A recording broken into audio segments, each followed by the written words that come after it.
রাত যখন গভীর হল, তখন আমি স্যারের রুমে দরজা খুলে আস্তে আস্তে স্যারের রুমে প্রবেশ করলাম। স্যারের রুমে প্রবেশ করে স্যারের মায়াবী চেহারাটা খুব ভালোভাবে দেখতে শুরু করলাম। হঠাৎ করে অনুভব করলাম স্যার ঘুম থেকে উঠে গেল। ঘুম থেকে উঠে স্যার তার নিজের রুমে আমাকে দেখে কিছুটা ভয় পেয়ে গেল। তারপর স্যার আমাকে বলল, সাইমা, তুমি এখানে কি করো? এ কথা বলার সাথে সাথে অন্যরকম দৃষ্টিতে আমার দিকে চেয়ে রইল। সেদিন রাতে মূলত স্যারের এখানে আমি একটা শর্ট জামা পরে গিয়েছিলাম। আমি বললাম, স্যার, আপনি কি বোঝেন না এত রাতে একটি মেয়ে আপনার এখানে কেন এসেছি? তারপর স্যার বলল, ও সাইমা, বুঝতে পেরেছি। কিছুক্ষণ পর আমি অনুভব করলাম কেউ যেন আমাকে পিছন থেকে ধাক্কা মেরে খাটের উপর ফেলে দিল। ধাক্কাটা এমনভাবে দিয়েছিল আমি খাটের উপরে পড়ার সাথে সাথে মাথাটা কেমন জানি চক্কর মেরে আমি পড়ে গেলাম। তারপর স্যার আমার সাথে যাক ওর বন্ধুরা তা শুনলে বন্ধুরা তোমাদের মাথা ঘুরে যাবে। বন্ধুরা, গল্পটি অনেক ইন্টারেস্টিং। আশা করি তোমরা পুরো গল্পটা শুনবে। তবে গল্পটি শোনার পূর্বে তোমাদের নিকট আমার ছোট্ট একটি অনুরোধ, তোমরা সকলেই আমার চ্যানেলটি সাবস্ক্রাইব করে আমাকে সাপোর্ট করবে। হ্যালো বন্ধুরা, আমি শামিমা আক্তার পুতুল, আমার ডাকনাম পুতুল। আমার বর্তমান বয়স 25।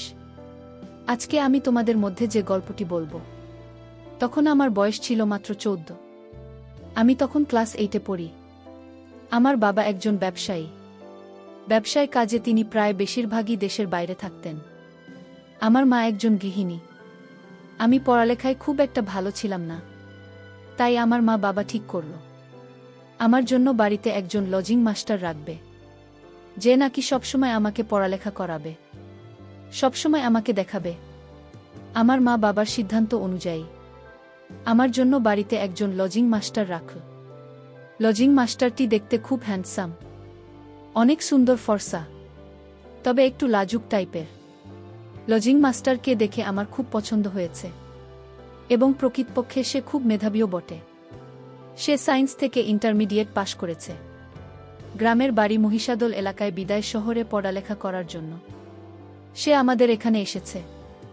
আমরা শহরে থাকি, আর আমরা যে শহরে থাকি সে শহরে এসে একটি ইউনিভার্সিটিতে পড়ালেখা করছে।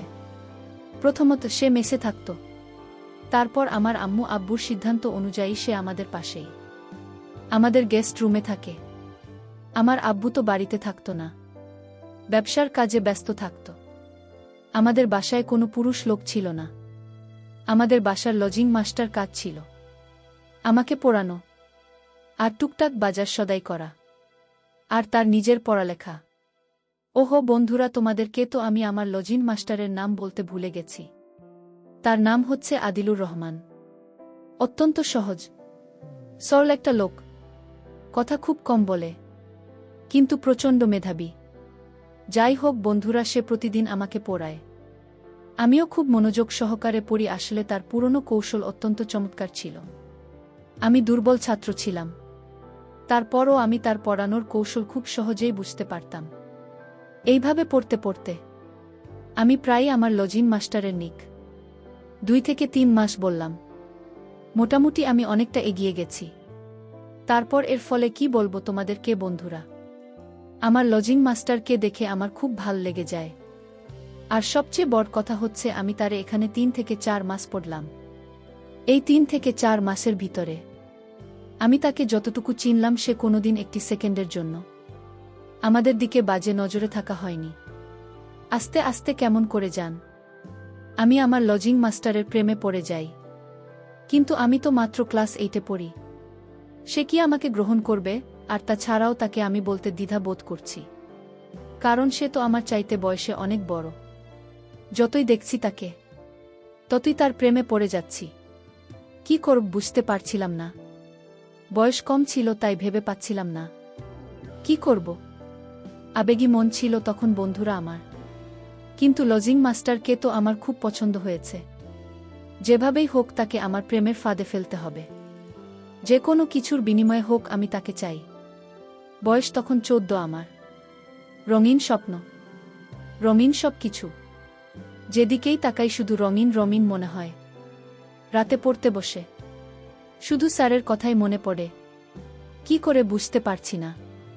কিভাবে স্যারকে বলি, স্যারকে কিভাবে আপন করে পেতে পারি, এই চিন্তা করতে করতে হঠাৎ করে মাথার মধ্যে একটা আইডিয়া এলো। ভাবলাম স্যারের সাথে আমার এমন কিছু করতে হবে যাতে স্যার আমার প্রতি আকৃষ্ট হয়, আমার দিকে ভালোবাসার নজরে তাকায়, মায়া নজরে তাকায়। তাহলে হয়তো স্যারকে আমার পক্ষে দুর্বল করা সম্ভব। পরের দিন আমি একটি জিন্সের প্যান্ট আর একটি টি শার্ট পরলাম, যাতে আমাকে খুব আকর্ষণীয় লাগে, আমার সবকিছু যেন খুব ভালো করে বোঝা যায়, সে যাতে আমাকে খুব ভালো করে অনুধাবন করতে পারে যে চিন্তা সেই কাজ। পরের দিন খুব ফ্রেশ হয়ে খুব ভালো করে সেজেগুজে, মানে নিজেকে খুব আকর্ষণীয় করে স্যারের সামনে পড়তে বসলাম। আর সেই সাথে একটি বিদেশি সুগন্ধি আমার জামাতে খুব ভালো করে লাগিয়েছিলাম। আমি স্যারের কাছে পড়তে গেলে স্যার আমার গায়ের এত সুন্দর সুগন্ধি দেখেই একটু ভালো করে নিঃশ্বাস নেওয়ার চেষ্টা করছি। আর আমি যে এত সুন্দর করে সাজুগুজু করে আমার আকর্ষণীয় সবগুলো যাতে বোঝা যায় এমনভাবে সাজগোজ করে গেলাম। তাদেরকে স্যার আমার দিকে হা করে তাকিয়ে রইল। আমি বললাম, স্যার কি দেখছেন? তখন স্যার একটু তো খেয়ে গেল। তখন আমি স্যারকে একটু মজা করে বললাম, স্যার দেখুন, একটু ভালো করে দেখুন আপনার রাজকুমারীকে, আপনি চাইলেই রাজকুমারের মালিক হতে পারেন, আপনার জন্য সকল দুয়ার খোলা। আমার মুখ থেকে এরকম ধরনের কথা শুনে সার্জেন একটু শরম ঘাবড়ে গেল। এত লাজুক টাইপের মানুষ আমি আমার জীবনে দেখি নাই। যাই হোক, সেদিন পড়তে বসে স্যার আমার দিকে অপলক দৃষ্টিতে মাঝে মধ্যে দেখলাম তাকিয়ে রইল। মনে মনে ভাবলাম, আমার ওর সাথে কাজ হয়েছে। এভাবে স্যারকে আমি আমার প্রতি আকর্ষিত করার চেষ্টা করছি, কিন্তু স্যার তার দিক থেকে ছিল খুব অটল। এভাবেই চেষ্টা করতে করতে প্রায় 3 থেকে 4 মাস চেষ্টা করলাম, তারপরও স্যারকে কোনোভাবেই আমার প্রেমের ফাঁদে ফেলতে পারি নাই। তারপর একদিন ভাবলাম, যেভাবেই হোক আমি আমার লজিং মাস্টার অর্থাৎ আমার স্যারকে আমার প্রেমে ফেলতে হবে কোনোভাবেই। যখন আমি আমার স্যারকে আমার প্রেমের ফাঁদে ফেলতে পারছিলাম না, তখন বাধ্য হয়ে একদিন গভীর রাতে স্যারের রুমে গিয়ে আমি প্রবেশ করলাম। আস্তে আস্তে আমি দরজা খুলে প্রবেশ করলাম। তখন আমার আব্বু আম্মু ভাই বোন সবাই ছিল ঘুমানোর অবস্থায়। স্যারের রুমে ঢুকে প্রথমত আমি লাইটটা অন করলাম।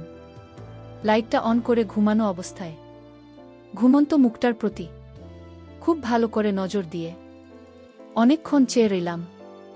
আমি যখন স্যারকে দেখতে ব্যস্ত মায়ের নজরে অনেকক্ষণ ছিলাম। চেয়ে থাকার কিছুক্ষণ পর দেখলাম লাইটের এবং সে চোখ মিলিয়ে আমাকে দেখতে পায়। গভীর রাতে তার রুমে আমাকে দেখে সে খুব ভয় পেয়ে যায়।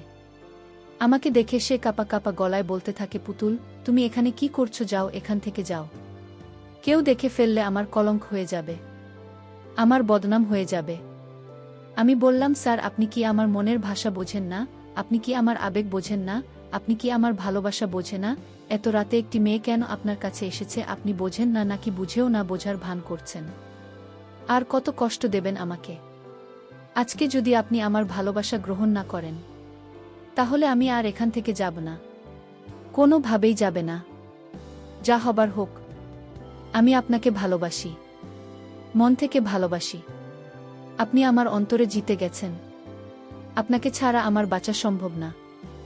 আমি অনেক চিন্তা করে দেখেছি, আমার মান সম্মানের চাইতে আপনি বড়। আপনাকে হারালে আমি শেষ হয়ে যাব। আমার মুখ থেকে এরকম ধরনের কথা শুনে স্যার শুধু হা করে তাকিয়ে রইল, কিছুই বলল না। কিছুক্ষণ চুপ করে থাকার পর স্যার আমাকে বলল, আচ্ছা সাইমা, তুমি এবার যাও। আমি বিস্মিত, কালকে ভেবে দেখছি। আমি বললাম, না, কালকে না, আপনাকে যা বলার আজকে বলতে হবে, না হলে আমি এখান থেকে যাব না। আমার এই একঘেয়েমি দেখে স্যার আমাকে বলল, আচ্ছা ঠিক আছে শ্যামা, যাও, আমি তোমাকে ভালোবাসি, এবার তুমি যাও। আমি বললাম, না, আপনার মুখের কথায় আমি বিশ্বাস করি না। আপনি যে আমাকে ভালোবাসেন এর একটি প্রমাণ আমাকে দিতে হবে, নইলে আমি এখান থেকে যাব না। আমার কথা শুনে স্যার খুব হতবাক হয়ে বলল, আচ্ছা ঠিক আছে শ্যামা, কি করলে তুমি বিশ্বাস করবে আমি তোমাকে ভালোবাসি?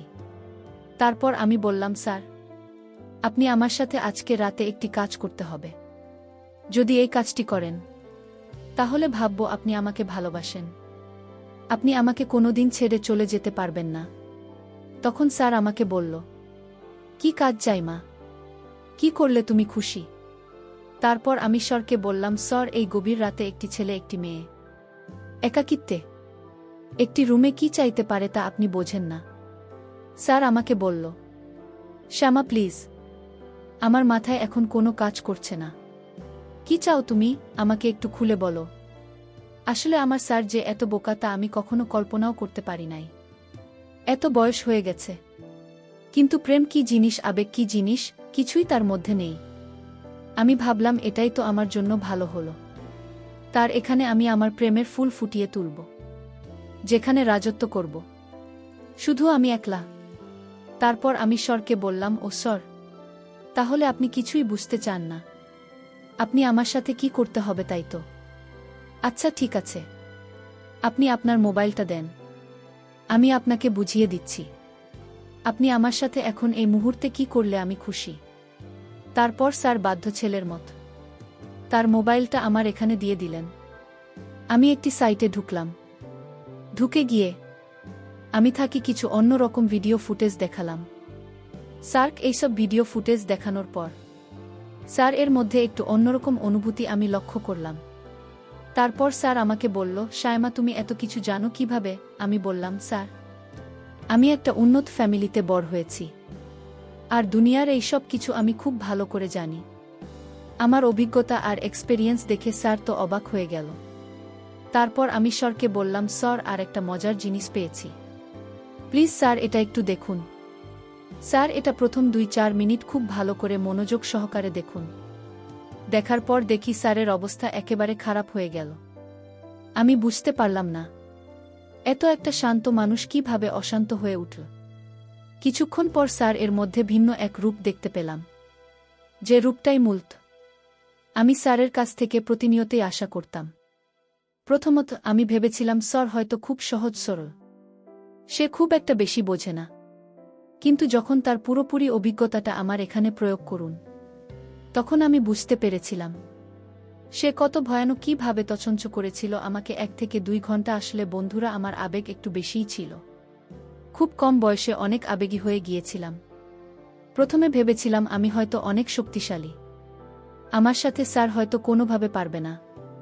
কিন্তু স্যার যখন আমার এখানে আক্রমণ আনতে শুরু করল, তখন আমি বুঝতে পারলাম তার আক্রমণ কত হিংসাত্মক, কত ভয়ঙ্কর, কত রোম্যান্টিক ছিল। সে যখন তার পরিপূর্ণ পাওয়ার আমার এখানে প্রয়োগ করেছিল, তখন আমার কাছে মনে হয়েছিল আমার দম বন্ধ হয়ে যাচ্ছে। তবু আমি তার প্রেমের পূজারী ছিলাম। এইভাবে তার কাছ থেকে প্রথম দিন আমি আমার অধিকার আদায় করেছিলাম। তারপর থেকে তার এখান থেকে কিছুটা লজ্জা শরম কমে গিয়েছিল। বিশেষ করে আমার প্রতি। সে তো প্রতিদিন রাতে আমাকে খুঁজত, আমিও তাকে খুঁজতাম। শেষ পর্যন্ত 2টি দেহ ছিল, কিন্তু মন ছিল একটি। তাকে ছাড়া আমার কিছু ভাল লাগত না, আমাকে ছাড়া তার কিছু ভাল লাগত না। এভাবে চলতে চলতে তার সাথে আমার বারবার ঘনিষ্ঠ হতে হয়েছে। একটা পর্যায়ে গেল সে আমাকে ছাড়া একটা মুহূর্ত চলতে পারে না, আমিও তাকে ছাড়া একটা মুহূর্ত চলতে পারি না। এভাবে চলতে চলতে 2 থেকে 3 মাস পর হঠাৎ আমি অসুস্থ হয়ে পড়ি।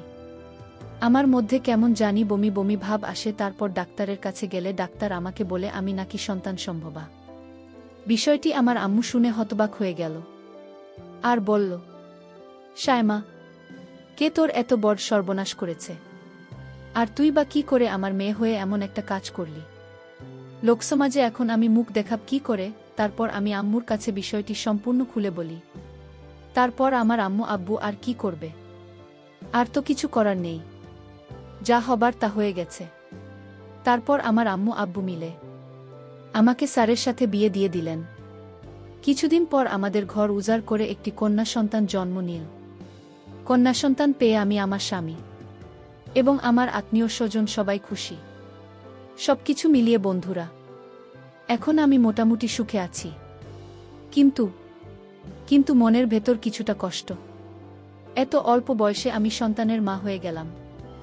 সন্তানকে দেখাশোনা, সংসার দেখাশোনা, এক কথায় পরিবারের মধ্যে আমার জীবনটা বন্দি অবস্থায় কাটে।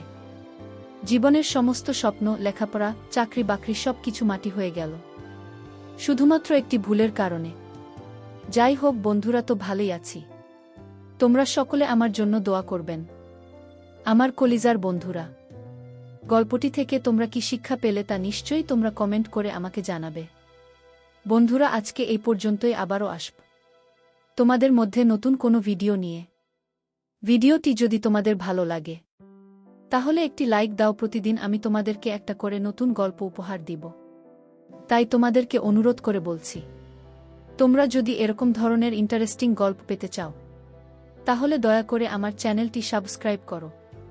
পরিশেষে তোমাদের সকলের সুস্বাস্থ্য কামনা করি। ভিডিওটি দেখার জন্য তোমাদের সকলকে